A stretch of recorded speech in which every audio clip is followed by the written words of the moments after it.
Good morning friend, जुड़ जाइए जल्दी जल्दी हमारे चैनल से। बीएसएससी सीजीएल पीटी का जो एग्ज़ाम था उसमें 14वां आज प्लेटफॉर्म का सेट डिस्कस करेंगे। और आज देखिए इसको सारा क्वेश्चन हम लोग हल करेंगे। आप सिर्फ सुनिएगा, सारा क्वेश्चन का हल करवा देंगे हम। देखिए कह रहा है राष्ट्रीय जलमार्ग संख्या 3 किस राज्य से संबंधित है भारत के? तो ये भारत के केरल राज्य से संबंधित है। हुमायूं का मकबरा कहाँ है? तो दिल्ली में है हुमायूं का मकबरा। किसने बनवाया था? तो हुमायूं की पत्नी ने बनवाए हैं। और हुमायूं नामक लेखक कौन है? गुलबदन बेगम है, हुमायूं की बहन है। ठीक है। कौन सा अधिनियम प्रतिनिधित्व लोकतंत्र को भागीदारी लोकतंत्र में बदलता है, जिसे जमीनी स्तर पर लोकतांत्रिक संस्था के विकास के महत्वपूर्ण कदम माना जाता है? तो ये देखिए 73वें संविधान संशोधन यानी पंचायती राज। ठीक है। निम्नलिखित में से कौन सा प्राचीन अंध महाद्वीप गोंडवाना लैंड का हिस्सा नहीं है? गोंडवाना लैंड का हिस्सा नहीं है तो कौन? फ्रांस नहीं है। नेक्स्ट क्वेश्चन है पश्चिम तटीय मैदान के विभाजन के संदर्भ में निम्नलिखित में से कौन सा सम्मिलित नहीं है? देखिए महाराष्ट्र कोंकण सम्मिलित है, ये सही है। गुजरात काठियावाड़ सही है। केरल कोरोमंडल ये देखिए सही नहीं है, केरल कोरोमंडल सही नहीं है। बाकी ये कर्नाटक मंगलौर सही है। तो पूछा कौन नहीं सही है, तो इसलिए ये सही है, तो इसीलिए इसी का उत्तर हम लोग मानेंगे, है ना। ठीक है, चलिए बहुत अच्छा। आंग सान सुई को जो NLD की नेत्री हैं किस देश से संबंधित है? ये म्यांमार देश से संबंधित है। ये महिला जो है म्यांमार देश से संबंधित है। ठीक है।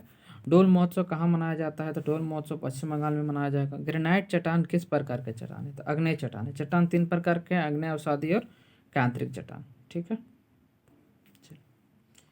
अरल सागर कहाँ स्थित है? तो अरल सागर जो स्थित है हम लोगों को, अरल सागर ये पूछ रहा है हमसे, अरल सागर कहाँ स्थित है? अरल सागर है जो कजाकिस्तान उज्बेकिस्तान के बीच में है। ठीक है। तपस मजुमदार समिति का संबंध किससे है? मेन देखिए यहाँ पे तपस मजुमदार समिति का, तो ये देखिए 6 से लेकर 14 वर्ष के आयु के बच्चे के लिए स्कूली शिक्षा व्यवस्था में शामिल करने के लिए कर है तपस समिति का संबंध। अंतर्राष्ट्रीय योग दिवस कब मनाया जाता है? तो अंतर्राष्ट्रीय योग दिवस 21 जून से मनाया जा रहा है। ठीक है। चलिए नेक्स्ट क्वेश्चन पे आते हैं।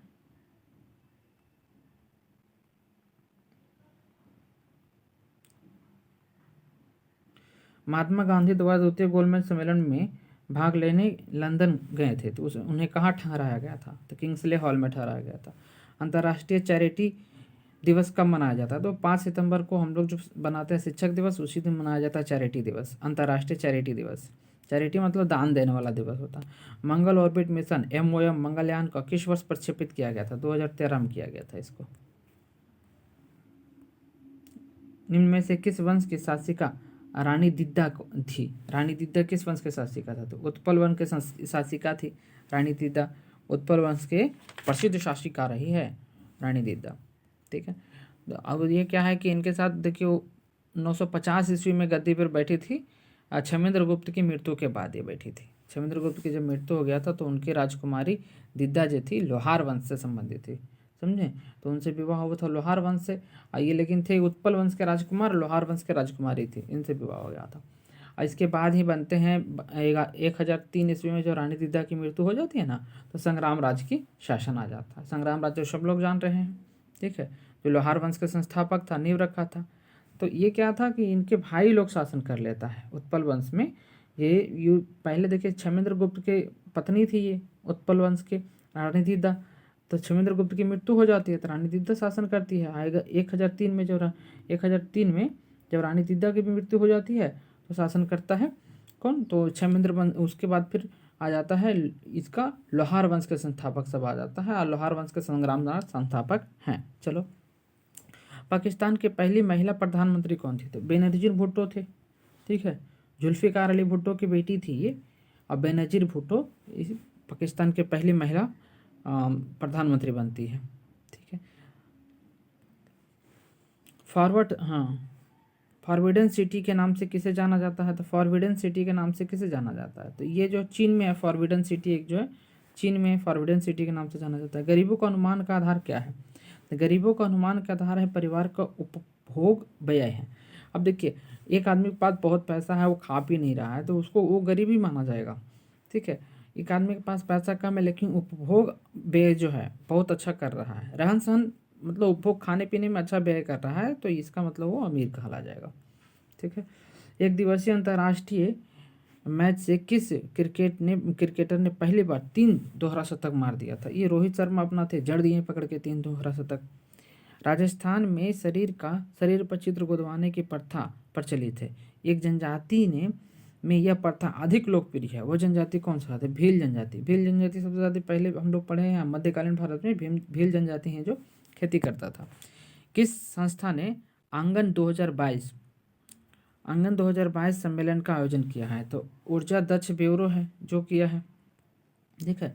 भारतीय मूल के अटॉर्नी अरुण सुब्रमण्यम को किस देश में जिला न्यायाधीश नियुक्त किया गया है? तो देखिए अटॉर्नी जनरल इनको जो थे ये अमेरिका में जिला न्यायाधीश बने हुए हैं।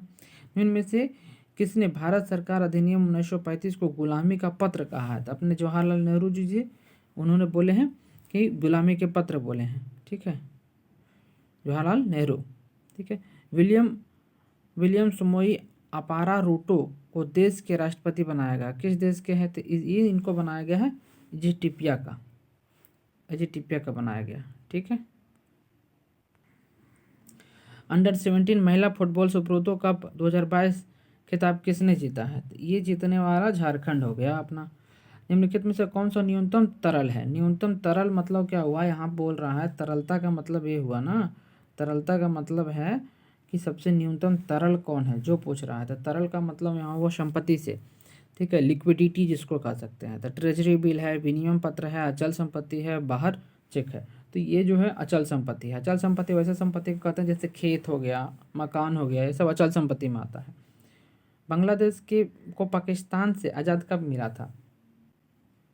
तो 1971 ईस्वी में मिला था। भारत इंटरफेयर किया था इसमें। ठीक है।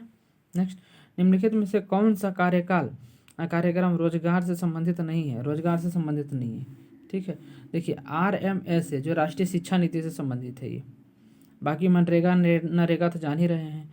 गांधी जी को पंचायत की समस्या के बारे में किस शहर से सूचना, चंपारण की समस्या के बारे में किस शहर से इनको सूचना मिली थी? तो इनको मिली थी लखनऊ में थे उसी समय चंपारण की समस्या की सूचना मिली थी। अशोक के सबसे बड़ा प्रधान शिलालेख कौन सा है? तो ये 13वां शिलालेख सबसे बड़ा प्रधान शिलालेख है अशोक का सबसे बड़ा शिलालेख जो है, जो 13वां शिलालेख है सबसे बड़ा। ठीक है।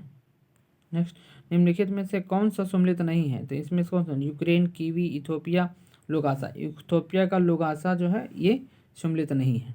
ठीक है। भारत की पहली स्वदेशी निर्मित रंगीन फिल्म कौन सा है? तो किसान कन्या जो है रंगीन फिल्म सबसे पहले ये स्वदेशी निर्मित था। ये ऐसे झांसी की रानी है लेकिन स्वदेशी नहीं है वो निर्मित। अयामाम नाम भारत का प्रथम डिजिटल पंचायत वार्ड है, किस राज्य में स्थित है? ये केरल के कोट्टायम में स्थित है। ठीक है। 2023 में G20 शिखर सम्मेलन का मेजबानी कौन करेगा? नहीं, कर लिया है। तो ये भारत पहले का क्वेश्चन है इसलिए है लिखा करेगा, भारत करेगा, कर लिया है। मंगोलिया देश निम्नलिखित में से किस उपमहाद्वीप में आते हैं? महाद्वीप में स्थित है मंगोलिया देखिए चीन के ऊपर में, ये एशिया में है। ठीक है। भारत में स्थित सुंदरवन राष्ट्रीय उद्यान खालिस्तान में स्थित सुंदरवन राष्ट्रीय वन संरक्षण के निकट है। तो बांग्लादेश के निकट में है ये। इनमें से कौन सा देश सार्क का सदस्य नहीं है? तो सार्क के सदस्य नहीं रहने वाले जो हैं वो ईरान है। ठीक है। सुलभ मुद्रा का क्या अर्थ है? सुलभ मुद्रा का अर्थ है कम ब्याज वाला, ब्याज की कम दर होना, ये सुलभ हो जाएगा। भारत का ये पूछ रहा है कि भारत का पहला सुपर कंप्यूटर कौन सा था? तो परम 8000 था।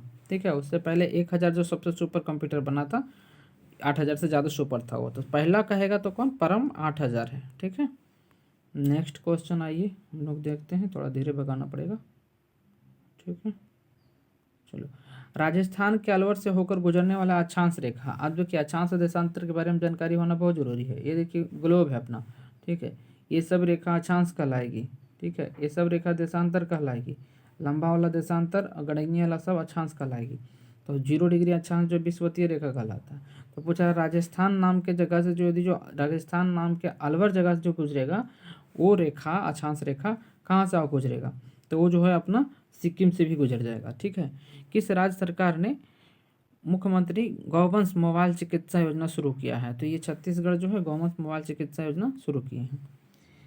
किस देश की सरकार ने पूर्व प्रधानमंत्री शिंजो आबे के मरणोपरांत सुप्रीम ऑर्डर ऑफ द क्राइथेशियन नामक पुरस्कार से सम्मानित किया है? तो देखिए ये जापान है। क्राइसेंथम नामक पुरस्कार से। आप सबको जानते हैं कि ये कौन है, तो शिंजो आबे जापान के प्रधानमंत्री थे। निम्नलिखित में से कौन सा देश भारत के साथ कच्छ के रण के साथ कुछ हिस्सा साझा करता है? तो देखिए पाकिस्तान है। कच्छ का रण है कहाँ? तो गुजरात में है कच्छ का रण, गुजरात में है। कच्छ का रण कहाँ है? तो गुजरात में है। वाई आई एम एथिस्ट, ये पुस्तक के लेखक कौन है? तो वाई आई एम एथिस्ट का होता है कि मैं नास्तिक क्यों हूँ। तो ये भगत सिंह लिखे हुए किस पुस्तक है? भगत सिंह का मैं नास्तिक क्यों हूँ। राष्ट्रीय पर्यावरण अभिनियंत्रण अनुसंधान संस्थान नीरी कहाँ स्थित है? तो नागपुर, महाराष्ट्र के नागपुर में नीरी स्थित है। इनमें से किस भारतीय राज्य की सीमाएं चीन, नेपाल और भूटान तीनों से लगता है? ये सिक्किम है अपना, तीनों से लगने वाला। देखिए ऐसे है, ऐसे करके जो निकला हुआ है यही सिक्किम है। ये साइड भूटान से, ये साइड नेपाल से और ये साइड चीन से लगता है। ठीक है, तो ये चीन हो गया अपना, ये भूटान हो गया, ये नेपाल हो गया। तो 3 साइड से लगती है सीमा। ठीक है, नेक्स्ट क्वेश्चन है इनमें से कौन सा? तो सिक्किम तो हो ही गया आंसर। नेक्स्ट है आगरा शहर की स्थापना किसने किया था? तो आगरा शहर की स्थापना किसने किया है? तो आगरा शहर की स्थापना करने वाले सिकंदर लोधी। गंगा सागर बांध निम्नलिखित में से किस है? गांधी सागर बांध जो है इनमें से कौन सा हिस्सा है? तो चंबल नदी है ये। फिर पूछ रहा है निम्नलिखित में से कौन पंचायतों की वित्तीय स्थिति की पुनर्वलोकन करने के लिए वित्त आयोग के गठन करता है? तो देखिए वित्त आयोग का गठन करेगा पंचायत के लिए कह रहा है, तो उस संबंधित राज्य के राज्यपाल करेगा। जो राज्य होंगे ना उस राज्य के राज्यपाल जी करेंगे। ठीक है। लॉर्ड कर्जन के कार्यकाल के दौरान किस वर्ष भारतीय विश्वविद्यालय की स्थापना अधिनियमित किया गया था? ठीक है, ये क्वेश्चन देख लेंगे। सोडा लाइम बोतल को गर्दन से पकड़ के हिलाया जाएगा तो क्या होगा? इसका जो है बुलबुला कहाँ जमा होगा? तो कह रहा है गर्दन के निकट ही जमा हो जाएगा। देखिए सोडा लाइम बोतल है, ये सोडा लाइम बोतल है। ठीक है, यहाँ से पकड़ के यदि जो हिलाएंगे हम इसको तो क्यों जमा, ये गर्दन के पास में सारा बुलबुला जमा हो जाएगा, क्योंकि इसमें क्या उत्पन्न हो जाता है? तो कार्बन डाइऑक्साइड होता है, CO2 उत्पन्न हो जाता है। ये हल्की गैस है तो ऊपर चली जाएगी। ठीक है, तो इसीलिए गर्दन के पास में जमा हो जाएगा। निम्नलिखित में से क्या नाभिकीय ऊर्जा उत्पादन का प्रमुख खतरा है? तो प्रमुख खतरा क्या है? तो इसका प्रमुख खतरा है भंडारण एवं प्रकीर्णन, बहुत दिक्कत होता है इसमें। फिर कह रहा है अभिक्रिया Fe3 लोहा है प्लस इलेक्ट्रॉन माइनस करेगा, निगेटिव जाएगा तो Fe2 बन जाएगा। तो ये कौन सा हो जाएगा? तो Fe3 प्लस, देखिए इसका आंसर होगा Fe3 प्लस और Fe2 दोनों अम्लीय मूलक के होते हैं, इसीलिए इस तरह की घटना हो रही है इसके साथ। ठीक है, नेक्स्ट क्वेश्चन है मध्य कान में इनमें से कौन सा हड्डी नहीं पाया जाता था? कान में कौन सा हड्डी नहीं पाया जाता? तो आप लोग जानते हैं कि मैलियस पाया जाता है, इंकस पाया जाता है, स्टेपिस पाया जाता है। सबसे छोटा स्टेपिस है। ठीक है, लेकिन हेमेंट नहीं पाया जाएगा, ये आंसर सही है। कह रहा पूछ रहा है कौन नहीं पाया जाएगा। एक मनुष्य एक दीवार को धकेल रहा है, एक मनुष्य है जो दीवार को क्या कर रहा है? इसको धकेल रहा है, हाथ से इसको धकेल रहा है। ये जो बउआ है हाथ से इसको धकेल रहा है और हिला नहीं, तो इसका मतलब क्या हुआ? काम में 0 किया। ठीक है, इसका मतलब कोई कार्य नहीं किया, लेकिन उसका क्या ऊर्जा खपत नहीं हुआ? तो हुआ है खपत। फिजिक्स में ही तो बात है। हाइड्रोजन पेरोक्साइड क्या है? तो हाइड्रोजन पेरोक्साइड जो है ऑक्सीकरक और अपचायक दोनों हो जाएगा, ये दोनों हो जाएगा। मिश्रण का निर्माण किस प्रकार के तत्वों के संयोजन से होता है? मिश्रण का निर्माण जो है ये ठोस, द्रव, गैस तीनों के संयोजन से हो सकता है। ठोस में ठोस हो जाएगा, ठोस में द्रव हो जाएगा, ठोस में गैस हो जाएगा, ये तीनों हो सकता है। ठीक, इस तरह से हम तीनों के संयोजन से करेंगे। गोलकृमि में इनमें से कौन सा तंत्र मौजूद नहीं होता है? तो गोलकृमि में क्या नहीं रहेगा? तो गोलकृमि में जो है ना, इसमें नहीं रहने वाला तंत्र है श्वसन तंत्र, ये श्वास नहीं लेता है। गोल तंत्र कृमि श्वास ले भी नहीं करता है। निम्नलिखित में से कौन सा एक जीवाणु जनित रोग है? तो जीवाणु जनित रोग कौन सा है? तो जीवाणु जनित रोग डिप्थीरिया है। कह रहा भूस्तरीकरण कक्षा की ऊंचाई कितना होती है? तो आप लोग याद रखिएगा 35,786। ठीक है, 35,786 एकदम कन्फर्म है, भूस्तरीकरण कक्षा की ऊंचाई है ये। कार्बोहाइड्रेट जिसमें बढ़ते क्रम में कार्बन परमाणु होते हैं। तो देखिए इसमें कौन है? एरिथ्रोज, जाइलोज और मैजोन, ये याद रखने वाली चीज़ें, एक बार रट लीजिएगा इसको। ठीक है। नेक्स्ट, इनमें से कौन सा निष्क्रिय गैस जो रेडियोधर्मी प्रकृति के होते हैं? तो रेडॉन होता है रेडियोधर्मी प्रकृति के। ABCDE परमाणु क्रमांक संख्या 9, 11, 17, 12 और 13 तत्वों को कौन सा युग्म समान समूह के हैं? कौन सा युग्म जो समान समूह के हैं, ये पूछा है हमसे। तो कहेंगे A और C, ये देखिए, और C। तो 9 और 17 जो समान समूह के हैं, 9 और 17 समान समूह के, तो A C इसका आंसर सही हो गया।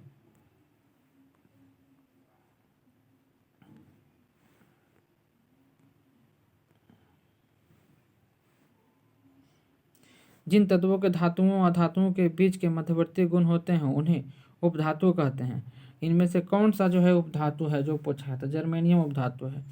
कार्ल लिनियस को किस रूप में जाना जाता है? फादर ऑफ टैक्सोनॉमी के नाम से जाना जाता है कार्ल लिनियस को, ठीक है। निम्नलिखित में से कौन सा से कथन सही है? तो इसमें कौन सा कथन कह रहा है? ठोस जो है CO2 मतलब शुष्क बर्फ कहा जाता है, ठीक है, कि बर्फ के रूप में जाना जाता है, बिल्कुल सही है। CO2 सीधे तरल रूप में बदल जाता है, और देखिए तरल में नहीं बदलता है, सीधे गैस चल जाएगा ये। CO2 सीधे तौर पे गैस में बदल जाता है। तो 3 सही है। तो 1 और 3 सही हुआ, 2 गलत हो गया, तो 3 नंबर सही है, ठीक है। क्वेश्चन इस तरह से भी दे रहा है अभी। किस वस्तु का संवेग खाली स्थान पर निर्भर करता है? किसी वस्तु का संवेग जो किस पे, उसका द्रव्यमान और वेग दोनों कहेगा, कितना बड़ा है, कितना गति से आ रहा है, दोनों पे निर्भर करेगा ये, ठीक है। अब कह रहा है गुणसूत्र जिनमें गुणसूत्र बिंदु अनुपस्थित होते हैं। तो गुणसूत्र है वैसे जिसमें गुणसूत्र बिंदु अनुपस्थित है, तो सेंट्रिक है इसका नाम, सेंट्रिक है। पुरुष मानव शरीर के किस अंग को एडम्स का एप्पल कहा जाता है? देखिए एडम्स का एप्पल पूछा हुआ बहुत सिंपल क्वेश्चन है और बहुत बार पूछा हुआ क्वेश्चन है। ये जो कंठ को कहा जाता है एडम्स के एप्पल या टेड को कहा जाता है। BSI botanical survey of India लुप्तप्राय पौधों को सूची निम्नलिखित में से किस नाम से प्रकाशित करती है? तो रेड डाटा बुक, लुप्तप्राय पौधे हो गए, जंतु हो गए, उसका रेड डाटा बुक में लिखा जाता है। ब्रॉडबैंड का उच्च क्षमता संचरण प्रौद्योगिकी का उपयोग किस कारण से होता है? तो ये किस कारण से होगा? तो ये होगा आवृत्ति के व्यापक श्रेणी के कारण से होगा। आवृत्ति बहुत तेज होता है, आवृत्ति मतलब कंपन उसका, ठीक है। प्रदीप्त ठोस को उच्च ताप पर गर्म करने पर प्राप्त होता है क्या? सततवान पट होता है, सततवान पट। अब देखिए सिद्धांत जो है इसके बारे में है, तो कह रहा है delta P into delta x greater than जो होगा H/4 H का कहलाता है। क्या कहलाता है? हाइजेनबर्ग का अनिश्चितता का सिद्धांत कहलाएगा। हाइजेनबर्ग और हाइगेनबर्ग 2 अलग अलग वैज्ञानिक थे, विद्युत चुंबकीय का ये प्रतिपादन किए थे और इन्होंने ही फार्मूला दिए थे। तो इसी के आधार पर इसको हम लोग जो सूत्र है ये हाइजेनबर्ग का नियम के। 2 क्वेश्चन और डिस्कस कर लेते हैं हम लोग जो इसमें लिखा हुआ नहीं है। तो क्वेश्चन है कि छुई मुई का पौधा किस कुल का सदस्य है? तो ये है जो मिमोस्टेसी कुल का सदस्य है छुई मुई का पौधा। और एक और क्वेश्चन है कि आप बताइए कि इनमें से कौन सा पूर्ण रूप? तो URL का पूर्ण रूप क्या होता है? URL का पूर्ण रूप क्या नाम है उसका? तो इसमें URL के पूर्ण रूप के नाम पूछा है हम लोगों से। URL का पूर्ण रूप क्या हो गया? तो यूनिफॉर्म रिसोर्स लोकेटर इसका नाम होता है, ठीक है। तो चैनल को लाइक शेयर सब्सक्राइब कीजिएगा। Thank you friend. सपोर्ट कीजिए, लाइक कीजिए, शेयर कीजिए, सब्सक्राइब कीजिएगा।